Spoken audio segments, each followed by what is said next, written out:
की इस prophecy update में आपका एक बार फिर से स्वागत है। और आज के इस प्रोफेसी अपडेट के अंदर हम एक बहुत ही महत्वपूर्ण विषय के ऊपर प्रोफेसी अपडेट लेने जा रहे हैं। और ये खबर जो है वो स्वीडन से हमारे पास आ रही है और इस बात को बताया जा रहा है कि स्वीडन के अंदर गवर्नमेंट ने कोरोना वायरस को लेकर के कई सारे नए रेगुलेशंस जारी करे हैं, जिसकी वजह से जो स्वीडिश नागरिक हैं उन्होंने अपने अपने शरीरों के अंदर माइक्रोचिप्स लगवाने शुरू कर दिए। क्योंकि हर एक जगह के ऊपर जहां पर 100 जने इकट्ठे हो रहे हैं वहां पर वैक्सीन पासपोर्ट ले जाना बहुत ही ज्यादा जरूरी स्वीडिश गवर्नमेंट ने कर दिया है। और इसी वजह से नागरिक जो हैं स्वीडन के वो परेशान हो रहे हैं और इस परेशानी की वजह से अब स्वीडिश लोग जो हैं उन्होंने अपने शरीरों के अंदर माइक्रोचिप इम्प्लांट करवाना शुरू कर दिया है। और ये माइक्रोचिप इम्प्लांट जो स्वीडिश नागरिक करा रहे हैं और उसको एक बहुत अच्छा काम समझा जा रहा है। इस माइक्रोचिप इम्प्लांट को शरीर में लगवाने के बाद अगर किसी व्यक्ति को कोरोना वायरस का कोई भी स्ट्रेन होगा, उसको बुखार होगा या कोई भी सिम्टम उत्पन्न होगा, तो ये माइक्रोचिप जो है उसके विषय में पहले से ही जो संबंधित अधिकारी होंगे उनको सूचित कर देगी और उस व्यक्ति को इलाज के लिए अलग कर लिया जाएगा सोसाइटी से, उसको हॉस्पिटल के अंदर एडमिट कर दिया जाएगा। तो इस वजह से स्वीडिश जो लोग हैं वो अपने अपने शरीरों के अंदर माइक्रोचिप इम्प्लांट करवा रहे हैं, क्योंकि दुनिया भर के लोग जो हैं वो लॉकडाउन के कारण बहुत ज़्यादा परेशान हो चुके हैं। और स्वीडन के अंदर तो जो बड़े बड़े मॉल्स हैं उन मॉल्स के अंदर बैठ करके लोगों को चिप इम्प्लांट किए जा रहे हैं। जिस प्रकार से भारत में लोगों को वैक्सीन लगाई जा रही है, उसी प्रकार से स्वीडन के अंदर अब चिपिंग कैंप्स लगाए जा रहे हैं और उन चिपिंग कैंप्स के दौरान चिपिंग कैंप्स के अंदर लोगों को माइक्रोचिप उनके हाथ में इम्प्लांट की जा रही है। तो जैसा मैंने आपको बताया कि आज पूरी दुनिया के लोग, यहां तक कि हम भारतीय लोग भी लॉकडाउन जो बार बार लग रहे हैं उसके कारण त्रस्त हो चुके हैं, परेशान हो चुके हैं और लोगों को किसी भी तरह से इस कोरोना वायरस का इलाज चाहिए। क्योंकि एक स्ट्रेन आ रहा है कोरोना वायरस का, उसके बाद जब उससे राहत मिल रही है तो अचानक से ही दूसरा आ रहा है। और अभी डेल्टा वेरिएंट जो कोरोना वायरस का था उसका सामना हम सब ने किया है। डेल्टा वायरस से गए, थोड़ी राहत की सांस हमने ली, तो अब ओमिक्रॉन जो वेरिएंट है कोरोना वायरस का वो आ गया है। तो एक के पीछे एक जो है वो वेरिएंट आ रहे हैं और दुनिया परेशान हो रही है और दुनिया को किसी भी कीमत पर कोरोना वायरस का इलाज चाहिए, किसी भी कीमत पर चाहिए। उधर दूसरी ओर कनाडा के अंदर से भी ये खबर हमारे पास आई है कि कनाडा के अंदर एक प्रांत है, एक प्रोविंस है और उस प्रांत ने एक नई रेगुलेशन जारी करी है जो अपने आप के अंदर बहुत महत्वपूर्ण है और बहुत अजीब भी है। और उस रेगुलेशन से हमको ये पता चल रहा है, हमको कुछ ना कुछ भनक तो मिल रही है, हमको कुछ समझ में आ रहा है कि फ्यूचर के अंदर हम किस प्रकार की दुनिया में प्रवेश करने जा रहे हैं। और कनाडा का वो प्रोविंस जो है उसने नई रेगुलेशन जो विंटर के लिए उन्होंने जारी करी है वो ये जारी करी है कि उस प्रांत के अंदर जो भी अनवैक्सीनेटेड लोग हैं, यानी कि जिनको कोरोना वायरस का वैक्सीन नहीं लगा है, तो वो किसी भी मॉल में, वो किसी भी दुकान में, वो कहीं पर भी जाकर के कुछ भी नहीं खरीद सकते। और साथ ही साथ जिन दुकानदारों ने भी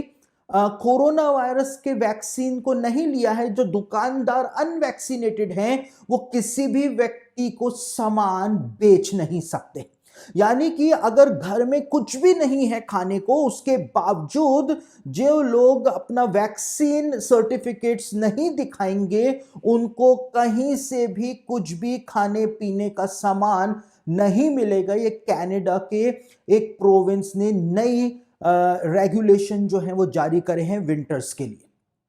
साथ ही कनाडा के अंदर से ही ये खबर भी आ रही है कि जो ये प्रोविंस है जिसके बारे में मैं आपको बता रहा हूं, इस प्रोविंस ने ये भी बोला है कि वो सारे लोग जो कि अनवैक्सीनेटेड हैं, यानी कि जिनको अभी तक वैक्सीन नहीं लगी है, उन्होंने लगवाई नहीं है, उनको कहीं पर नौकरी पर भी नहीं रखा जाएगा। चाहे छोटी से छोटी नौकरी हो, चाहे बड़ी से बड़ी नौकरी हो, उनको कहीं पर नौकरी पर भी नहीं रखा जाएगा। यानी कि कोई भी व्यक्ति जो अनवैक्सीनेटेड है वो बेच नहीं सकेगा कुछ भी सामान, और जो लोग अनवैक्सीनेटेड हैं वो लोग खरीद नहीं सकेंगे कोई भी सामान। ये नई गाइडलाइन, नई रेगुलेशन जो है कनाडा के उस प्रोविंस के द्वारा जारी की गई है।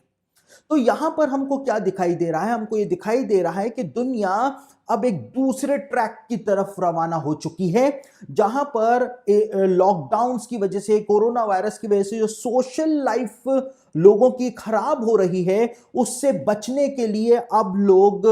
माइक्रोचिप अपने हाथों के अंदर इम्प्लांट करवा रहे हैं ताकि कोरोना वायरस को ट्रेस किया जा सके और दुनिया बंद ना हो, दुनिया खुली रह सके। और लोग परेशान हो चुके हैं। दूसरी तरफ अब जो एडमिनिस्ट्रेटिव पावर्स हैं वो ऐसे रूल्स बना रही हैं कि अगर कोई अनवैक्सीनेटेड रहेगा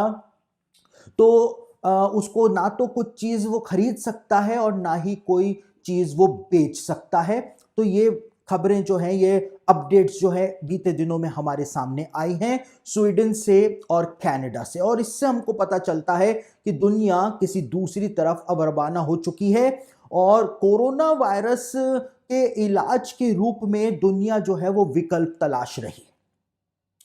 लेकिन यहां पर मेरा सवाल जो है वो ये है, और प्रोफेसी अपडेट ये है कि प्रकाशित वाक्य के 13वें अध्याय के 16, 17 और 18 वचन को जब हम पढ़ते हैं, यानी बुक ऑफ रेवलेशन के चैप्टर 13 के 16, 17 और 18 वर्सेस जब हम पढ़ते हैं, तो जो वहां पर लिखा हुआ है वही हमको आज दुनिया में होता हुआ दिखाई देना शुरू हो चुका है। क्योंकि प्रकाशित वाक्य यानी रेवलेशन चैप्टर 13 उसके 16th वर्स के अंदर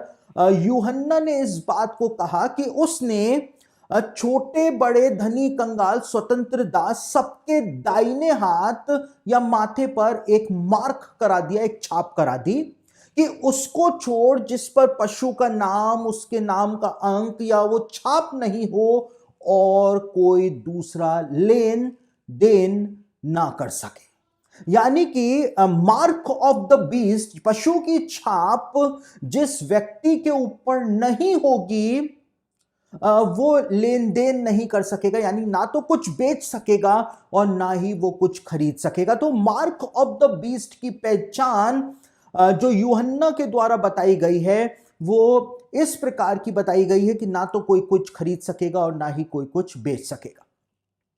तो हम उसी तरफ आज जाते चले जा रहे हैं। कोरोना वायरस ने पूरी दुनिया को बदल करके रख दिया है। हम अंत के दिनों के भी अंतिम चरण के अंदर अब पहुंच चुके हैं और आगे बढ़ते चले जा रहे हैं। स्वीडन के अंदर जो हो रहा है वो हमको भविष्य की घटना की झलक जो है वो प्रदान कर रहा है कि भविष्य के अंदर हम किस प्रकार की दुनिया में अपना जीवन जीने जा रहे हैं। क्योंकि जो कनाडा के इस प्रोविंस ने जो नए रूलिंग्स निकाली हैं वो हमको बता रहा है कि हम 666 की तरफ अब बहुत तेजी के साथ बढ़ते चले जा रहे हैं। यानी 666 मार्क ऑफ द बीस्ट के कदमों की आहट हमको सुनाई देनी शुरू हो चुकी है। और देखिए 666 मार्क ऑफ द बीस्ट जो है इसके ऊपर अलग अलग विचार बाइबल स्कॉलर्स प्रस्तुत करते हैं। इसको इकोनॉमिक्स से, फाइनेंस से संबंधित भी माना जाता है क्योंकि यूहन्ना ने वैसा भी लिखा है। और आज जब ये कोरोना वायरस दुनिया में आ गया है तो हमको मार्क ऑफ द बीस्ट का एक दूसरा पहलू भी यहां पर देखने को, यहां पे समझने को मिल रहा है। यानी कि mark of the beast finance से, मॉनेटरी से रिलेटेड तो होगा ही होगा, लेकिन उसका दूसरा पहलू भी हमको यहां पर देखने को मिल रहा है। तो 666 की आहट जो है वो हमको सुनाई देनी शुरू हो चुकी है, क्योंकि बिल्कुल वैसा हो रहा है जैसा बुक ऑफ रेवलेशन चैप्टर 13 और उसके 17th वर्स के अंदर लिखा हुआ है। बिल्कुल वैसा होना शुरू हो चुका है दुनिया के देशों में। लेकिन आपको ये जान करके हैरानी होगी कि 4th सेंचुरी के अंदर एक कलीसियाई अगुवे थे, एक चर्च फादर थे जिनका नाम था एफ्रेम द सीरियन। और एफ्रेम द सीरियन, ये चर्च फादर जो थे, इन्होंने अपने जमाने में यानी 4th सेंचुरी के अंदर एक बुक को लिखा था बाइबल की भविष्यवाणियों पर, और उस बुक का जो नाम था वो नाम था द एंड टाइम्स। और एंड टाइम्स नाम की इस बुक के सेक्शन 9 के अंदर मार्क ऑफ द बीस्ट को जब इन्होंने डिस्कस किया था, तो एफ्रेम द सीरियन ने 4th सदी के अंदर ही इस बात को बताया था कि मार्क ऑफ द बीस्ट आखिर क्या होगा। और मार्क ऑफ द बीस्ट जो है उसके बारे में एफ्रेम द सीरियन ने क्या कहा था वो आप एक बार पढ़ लीजिए। एफ्रेम द सीरियन ने मार्क ऑफ द बीस्ट के लिए कहा था कि कोई भी अन्न की उपज ना बेच पाएगा, ना खरीद पाएगा, जब तक कि वह उनमें से ना हो जिनके माथे या हाथ पर सांप का चिन्ह सर्पेंटाइन साइन ना हो।